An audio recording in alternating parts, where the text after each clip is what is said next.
Bueno, penúltimo, ¿no? Hoy hemos repetido la palabra penúltimo, ¿no? ¿Será que es el penúltimo programa? Penúltimo entrevistado de la noche. Posterior, recuerden, en el siguiente bloque, Manuel Troncoso, el ministro de Gobierno de la provincia de Entre Ríos, el ministro de Gobierno de Rogelio Frigerio. Ahora estamos con Víctor Hut. Víctor Hut,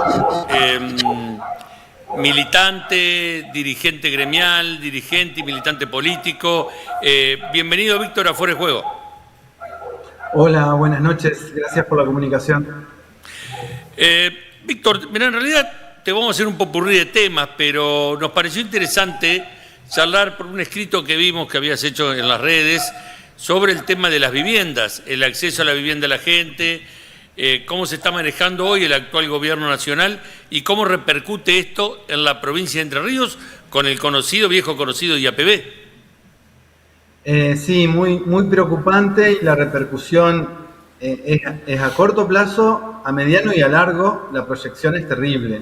Hoy conocimos la noticia en estos días de que se van a subastar terrenos que eran del programa Procrear en Buenos Aires, en Santa Fe y en Paraná. Un terreno enorme de 50.000 metros cuadrados que habían sido adquiridos por el Estado para viviendas sociales. El plan Procrear, para recordar, facilitó el acceso a la vivienda a muchísimas personas que de otra forma no podían llegar. Ponía como requisito tener ingresos entre 2 sueldos mínimos y 4 sueldos mínimos, que eso es hoy el salario de una familia trabajadora. Hoy ya no puede acceder a eso, pero además a los recursos que quedaron de esa época, estos terrenos que este gobierno suspendió su construcción, los utilizan para el negocio inmobiliario. Lo van a subastar, los va a comprar alguien seguramente a un precio más bajo que el mercado y va a ser un gran negocio con lo que era un programa social de otro tiempo. Y esto en Entre Ríos, esto es un terreno de Paraná, pero en Entre Ríos es doblemente preocupante porque además se ha desmantelado el IAPB, el Instituto Autárquico Provincial de la Vivienda, y entonces eso hace que las familias trabajadoras tengan tremendas dificultades para acceder a la vivienda propia.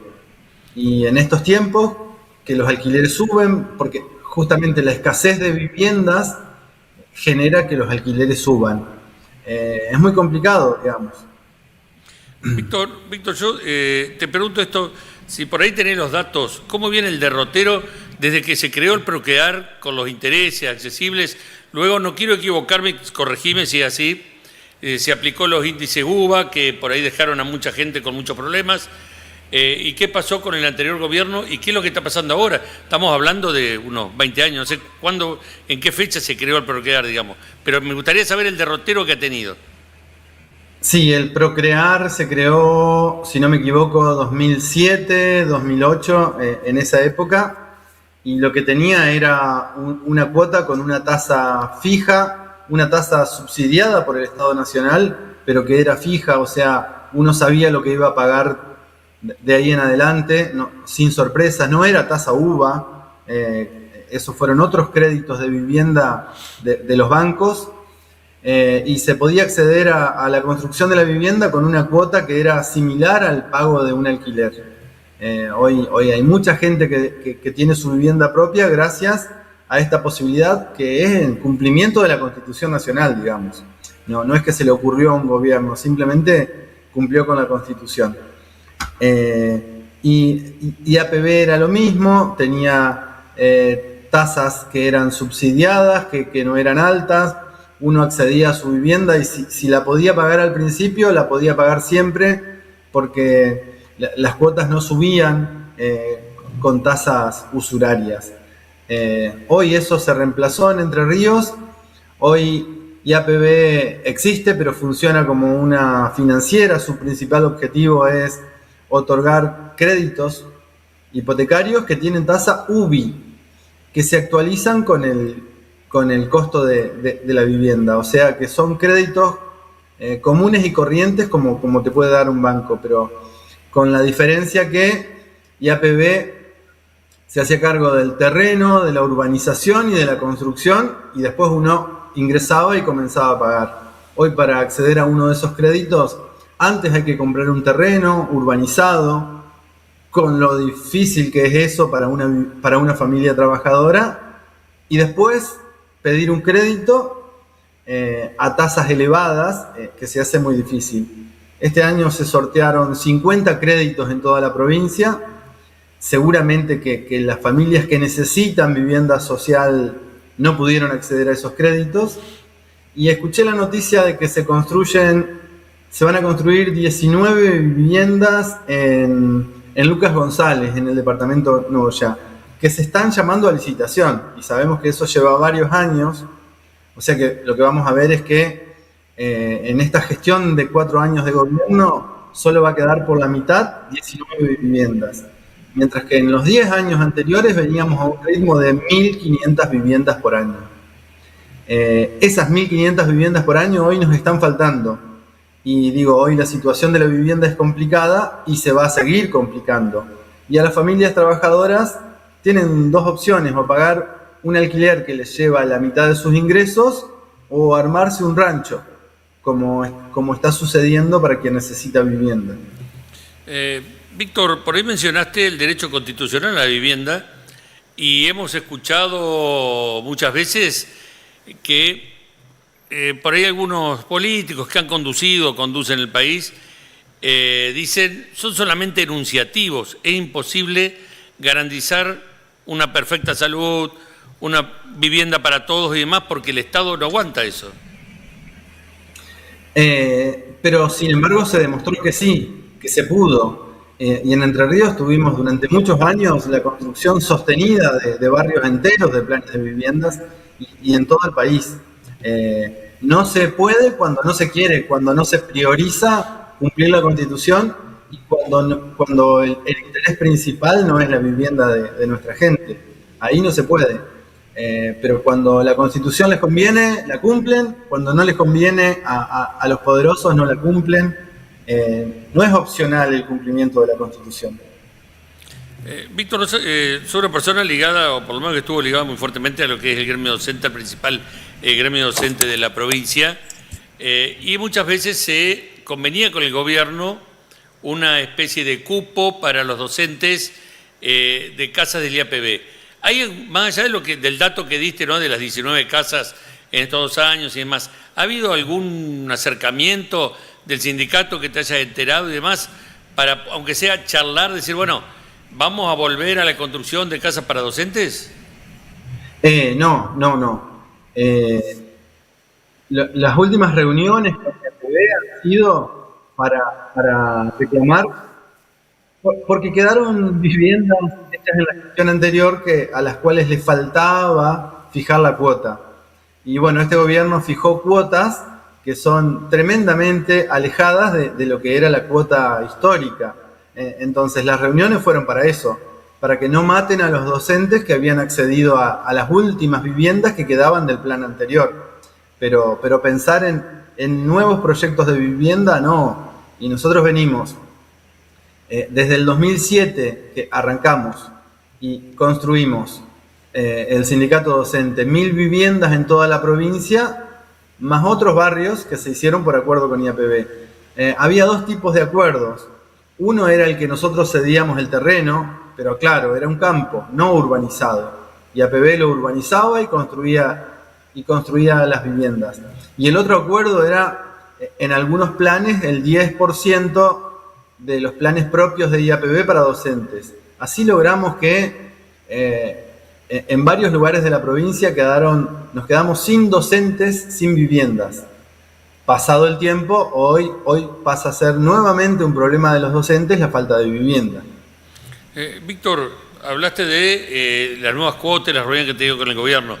Estamos hablando, yo tiro un número, ¿no? Alrededor de ¿cuánto una cuota? ¿400, 500 mil pesos por mes? Sí. ¿Cuánto gana un docente? Sí, el año pasado los reclamos se hacían por cuotas que llegaban a 400.000, pero con tasa UBI seguramente este año deben estar cerca de los 500. Un docente inicial cobra 662.000 pesos. O sea que le lleva el 60 o el 70% de su sueldo. Sí, que inclusive ante esa opción un docente que fuera, digamos, el único ingreso familiar, optaría por alquilar algo más chiquito por 200, 300.000 pesos, donde sea, porque si no, no llega. Sí, mientras que con otras políticas de vivienda, docentes en esta situación pudieron acceder a su casa propia. Y bueno, siempre decimos que la vivienda también es salario, así que esos docentes, gracias a tener la casa propia, se quitaron el alquiler de sus gastos. Y esto fue importantísimo. Pero hoy todas esas políticas están destruidas. Hoy vemos que IAPB se promociona, aparece por los medios, hace publicidad, paga, pero como te digo, es una compañía financiera para otorgar créditos. No hay proyectos de vivienda en Entre Ríos. Víctor, recordamos que en alguna época desde ACMER se estudiaban los presupuestos provinciales. Lo que se está discutiendo ahora es el presupuesto nacional, discutiendo fuertemente. Se trabó que se ponía con una pícara inclusión de un artículo, se tiraban abajo dos leyes, la discapacidad y del financiamiento universitario, que había sido refrendada por amplios 2/3 del Congreso, tanto de senadores como de diputados. Y estábamos escuchando algunos datos. Te voy a pedir por ahí un poquito lo inherente a lo tuyo, de las escuelas técnicas y demás, pero que hay una reducción del 43%. No quiero errarle con los números, pero porque lo escuché, digamos, no tomé nota. En el CONICET, otro tanto en el INTI, en el INTA y demás, salvo que acá hay que decir, bueno, subieron un presupuesto que es el de la CIDE. Ese sí lo subieron, un 13% más que en el 2003, digamos, proporcionalmente. Pero ¿cómo está el tema? Tanto se está hablando de la educación técnica. Sí, es terrible el presupuesto. Aparte es terrible que lo hayan querido... o sea, los argentinos no lo están conociendo a ese presupuesto. Solo se conocen estas cosas que vos decís porque son las que algunos lo muestran. Pero en general no se conoce y quisieron aprobar lo que va a definir nuestra vida durante todo el 2026 en 2 o 3 días. Por suerte algo se frenó, pero una parte, pero siguen quedando cosas terribles. Pero digo, todo esto que vos decís es parte de lo mismo. El quitarle el presupuesto a las escuelas técnicas, que es esencial para su funcionamiento, cerrar el CONICET, achicar el CONICET, achicar el INTI o intentar cerrarlos, el INTA, en realidad va en línea con una política de destrucción de la producción nacional, que de eso es de lo que vivimos los trabajadores, de apostar todo a la importación y a la timba financiera. Entonces no sorprende esta destrucción de la ley de financiamiento educativo por un lado y de escuelas técnicas por el otro. Es un plan destructivo para el país que ya se visualizan sus efectos, pero si vos proyectás esto a 5 o a 10 años, esto va a ser tierra arrasada. Digamos, sin escuelas técnicas, sin CONICET, estamos retrocediendo 100 años en lo que es ciencia, tecnología y sus aportes para la producción. Víctor, nos venimos para la provincia, ¿sí? De Nación bajamos a la provincia. Tuvimos dos presidentes, los últimos dos presidentes del Consejo de Educación, muy cuestionados. Te diría que por gran parte, inclusive de la parte sindical, como fue Martín Müller y últimamente Alicia Fregonese. En cuanto a no cumplimiento de las normativas vigentes para acceder, su idoneidad, su experiencia en el aula y demás. ¿Cómo ves el nombramiento de Cuenca actualmente? Sí, preocupante porque se reitera que designan a una persona que no viene de adentro de la escuela. Tiene experiencia universitaria, tiene experiencia en educación dedicado a las universidades, pero la escuela pública es otra cosa. Así que Todavía no sé cuál va a ser su política, no lo podemos calificar, pero en principio lo que te digo es, no viene de adentro de la escuela pública.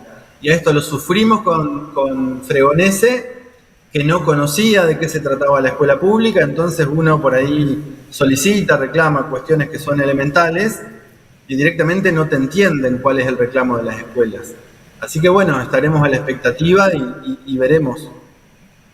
El tema del posible cierre de los institutos terciarios, en realidad hablan, desde el gobierno hablan en realidad que hay que refuncionalizar, que hay que acomodar, que hay que cambiar las carreras, porque hay exceso de determinados trabajadores de educación, especialidades en educación. Intentaron cerrarlos y el movimiento que se generó a partir de los mismos docentes lo frenó, o nunca fue intención del gobierno cerrar los institutos, o cerrar carreras, mejor dicho. Sí, claramente estaba la decisión de cerrarlos, pero tampoco me sorprende, digamos, es lo segundo que hacen en este año en el mismo sentido. Y digo, me vuelvo unos 6 meses para atrás, en abril, mayo llegaron documentos, resoluciones a 60 centros educativos de adultos, que son los que trabajan desde la alfabetización a la educación primaria, y también después, como hubo resistencia de esos centros educativos y la gente que concurre, decían que no los iban a cerrar. Pero nosotros teníamos las notas que anunciaban el cierre. Ante la resistencia popular, cerraron solamente 12, salvamos 48. Y yo entiendo que lo que se hace con nivel superior es lo mismo. Ni más ni menos que el director de Educación Superior, que es Eugenio Medrano, anunció frente a los rectores que se iban a cerrar institutos, que se iban a cerrar carreras, con esta idea de que sobran recibidos de esas asignaturas, por ejemplo. Ante esto hubo multitudinarias marchas en toda la provincia, en Concordia, en La Paz, en Gualeguaychú también hubo movilización, en Uruguay, en Federal. Y casualmente estas marchas no se vieron. Nosotros las vimos por redes sociales de los compañeros que las subían, pero en los medios no se vieron. Lo que se vio en los medios es la desmentida del gobierno diciendo que nunca habían anunciado el cierre, pero ese cierre fue anunciado ante los rectores. Yo creo que otra vez, ante la defensa de los estudiantes, de los docentes, están amagando a retroceder, pero tampoco lo podemos creer. Por eso nos mantenemos en alerta y defendiendo esas carreras. Una provincia que recorte en educación superior también se complica su futuro. A principios de... No recuerdo bien si había asumido Frigerio o estaba a punto de asumir. Desde Orilla y Media escribimos una nota. De paso el chivo, ¿no? Esperemos que usted lea Orilla y Media también, igual que mucha gente cada vez más. Pasamos el chivito. Pero escribí una nota, los grandes desafíos en educación de Frigerio. Mencionábamos las escuelas, el estado de las escuelas, mencionábamos los salarios docentes, mencionábamos el tema de las malas liquidaciones, mencionábamos los problemas que en ese entonces tenía lo que era el IOSPER, un montón de cosas que afectaban al docente y que afectan la calidad en el aula y que afectan su salario también, como es las malas condiciones laborales, por ejemplo, o cuando hay problemas de salud, que también afecta el salario. En ese momento Frigerio anunció que iba a hacer un relevamiento general de escuelas, que iba a empezar obviamente por lo prioritario y demás. Llamó a los docentes, si usted recuerda, lo llamó a los docentes en verano, un caso inédito que era increíble todo eso. Ese envío inicial, ¿tuvo una frenada? No, fue una foto ese envío inicial. Lo vimos a Frigerio pintando escuelas en ese verano, pero fue solo una foto. Pero incluso, digamos, no estaba vestido para pintar. Se nota que al rodillo solo fue para la foto. Hoy prácticamente no tenemos obras en escuelas o tenemos muy poquitas, muchas con fondos de CAFES. Pero no estamos aportando en el impuesto inmobiliario para infraestructura escolar, pregunto, ¿no? Este año con un incremento. Sí, aparece esa leyenda, pero solo se resuelven las urgencias más urgentes y que no se pueden postergar, pero lo que es inversión en infraestructura edilicia es poco y nada, y como te decía, no con fondos del CGE, sino con fondos de CAFES, que antes se destinaban para otras cuestiones y ahora se dedican varias a las escuelas. Pero el ritmo de obra y los edificios escolares, que muchos son viejos, son antiguos, necesitan mantenimiento. Y otra vez, si hago una proyección de acá a 5 años, se nos está complicando también la infraestructura escolar. Ahora, si usted dice, Víctor, que son con los fondos del CAFEC, pero los fondos del CAFEC son para la costa del Uruguay, o sea, estaríamos teniendo algunas escuelas de primero y otras escuelas de segunda, según donde estén ubicados, o los fondos también de Salto Grande llegan también a otro lado.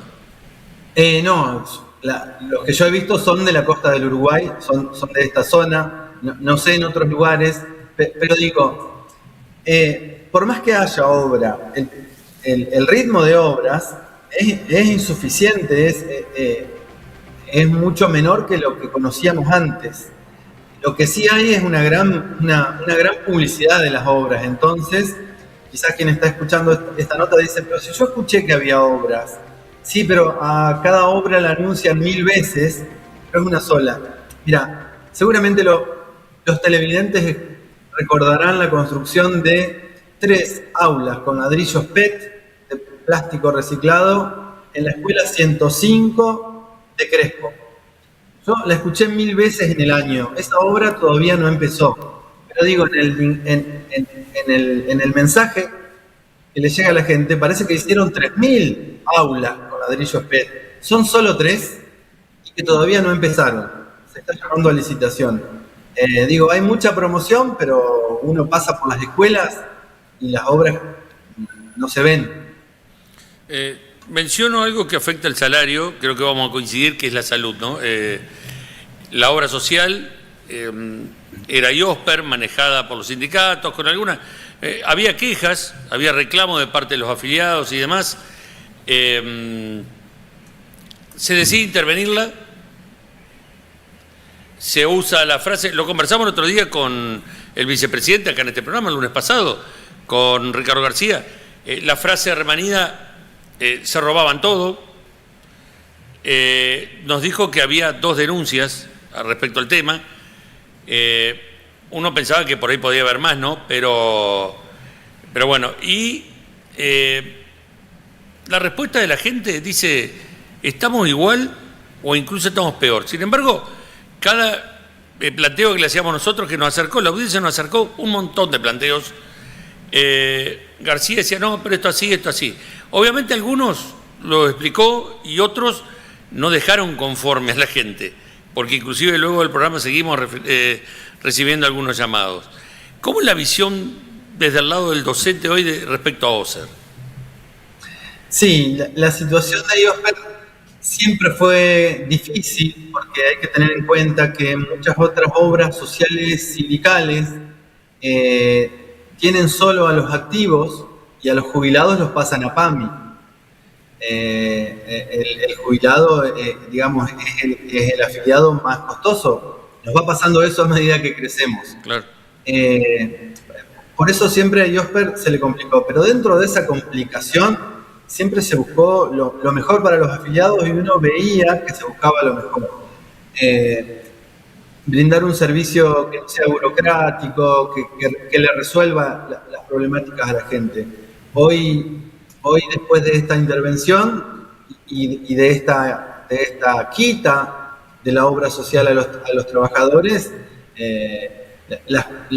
todo lo que vemos, todo lo que escuchamos de los compañeros es que todo ha empeorado. Y digo, siempre se habló de que en el IOSPER, de que hay denuncias, pero digo, el gobierno tenía el contralor, tenía que hacer auditorías de IOSPER. Entonces, si pasaron cosas, son responsables los que lo hicieron y el gobierno que no controló. Pero de ahí a quitarnos la obra social por esas cuestiones, Y yo digo, esto tenemos que pensarlo principalmente quienes están sanos o sanas, porque con la obra social siempre nos pasa esto. Es como que es un tema que no nos preocupa porque estamos sanos o sanas, y solo aparecen los reclamos de las personas que lo necesitan. Pero a todos nos va a llegar el momento que vamos a necesitar la obra social, y entonces los padecimientos que estamos escuchando hoy de los trabajadores de Entre Ríos sobre las malas prestaciones y hasta los maltratos de la obra social nos van a llegar a todos. Digo, y no esperemos a necesitarla para defenderla.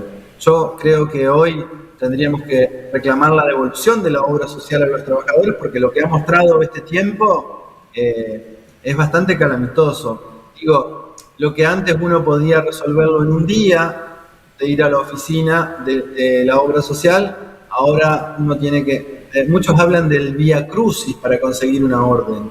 Y esto es desesperante.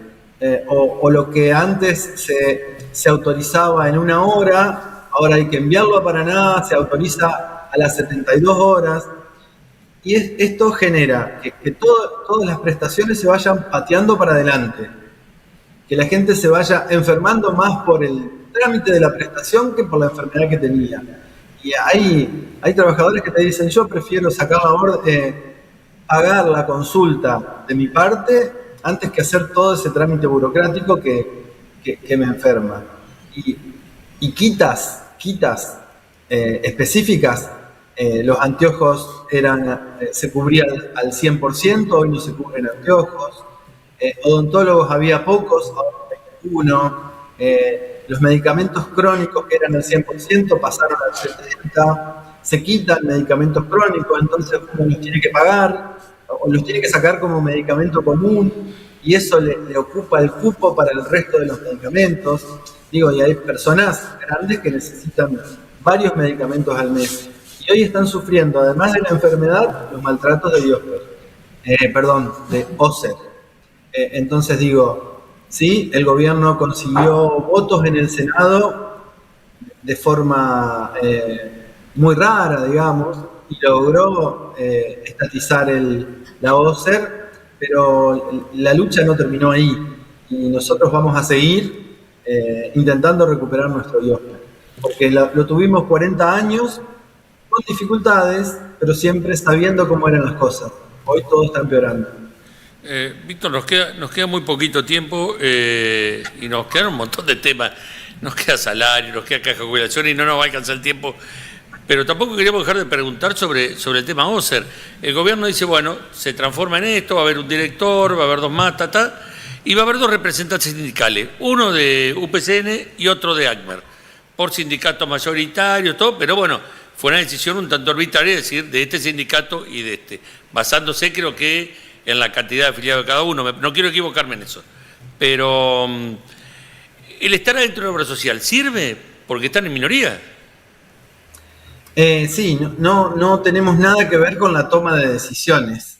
Solo somos como los vocales son espectadores de lujo, y bueno, en el último congreso de ACMER hubo un informe del vocal de ACMER, pero no tenemos la posibilidad de disputar, porque el gobierno tiene la presidencia, tiene dos vocales y toma las decisiones más importantes. Y muchas de estas cosas que estamos diciendo, bueno, desde nuestros vocales no es mucho lo que se ha podido hacer. Víctor, bueno, y para cerrar, como le decíamos, vamos a hablar de la caja de jubilación, aunque sea un poquitito. Hace muchos años que yo recuerde, se viene hablando desde la época de la armonización, me parece que fue Busti, de armonización con Nacional, y toda la amenaza, la espada de Damocles sobre todos los que se jubilan anticipadamente o con otras condiciones, un poco más jóvenes, o no tan viejitos, sería hablar en este caso. Y de golpe se empezó a hablar, el año pasado se empezó a hacer aportar a los docentes y otros más un 3%, aún a los ya jubilados, y vimos que hace un tiempito nomás, creo que un mes me parece, el presidente de la Caja salió una recorrida mediática para hablar de la edad jubilatoria. Y cuando se habla de la edad jubilatoria, principalmente se habla de edad jubilatoria de los docentes. Sí, los docentes tenemos un régimen especial que tiene que ver con las características de nuestra tarea, el estar frente a alumnos, pero también para eso tenemos un aporte que es mucho más alto que lo común, y esto es así en todo el país. Mira, lo que pasa es que se pretende discutir la jubilación solo en forma matemática, y en realidad la jubilación es un derecho. Hoy, en realidad, la producción ha cambiado, tendríamos que trabajar menos años y disfrutar más de la vida de los trabajadores, y acá estamos a contracorriente de lo que sucede en otros lugares del mundo. Los estados, como sucede con el Estado Nacional, deben aportar al sistema jubilatorio para que cierren los números, porque los recursos del Estado salen exclusivamente de nuestro trabajo. Entonces, el aporte del Estado en realidad es una devolución a la producción de riqueza de los trabajadores. No es que lo está poniendo otro, todo sale de nuestro trabajo. Pero bueno, este va a ser el debate. Lo que se pretende es que el debate sea solo matemático, que lo que entra tiene que ser igual a lo que sale, y no, para eso está el Estado, para garantizar derechos, y uno es el derecho a la jubilación. Víctor, te agradecemos mucho esta noche. No sé cómo estará en Concepción del Uruguay. Acá el clima está un poco inhóspito, pesado y con lluvia. Te agradecemos mucho que hayas compartido hoy en Fuera de Juego el penúltimo programa del 2025. Complicado, y bueno, nos queda para la próxima hablar de salarios, que hemos perdido el 25% del poder adquisitivo desde el año 2023. Pero bueno, hay tiempo para hablar en otro programa, así que te agradezco por la comunicación. Bueno, muchas gracias, Víctor. Así pasaba Víctor Hood, dirigente y militante sindical y político. Uno lo conoció más por la parte sindical, ¿no? Mucha repercusión, un estudio del salario, justamente el tema que nos quedó colgado, pero había otros que queríamos charlar, sobre todo de la repercusión impresionante que tuvo la nota que hicimos el lunes pasado con Ricardo García, el vicepresidente de IOSPER, y como les decíamos, mucha gente llamaba antes para preguntar cuando se enteró que iba a estar con nosotros, y llamó posteriormente, no, pero esto no es así, esto es así. Bueno, quedamos a acercarle las inquietudes a García, y eso hicimos. Vamos a la última pausa de este programa, que se termina este penúltimo Fuera de Juego del 2025 por Somos Entre Ríos, con la nota que se viene. Daniel Enz con Manuel Troncoso.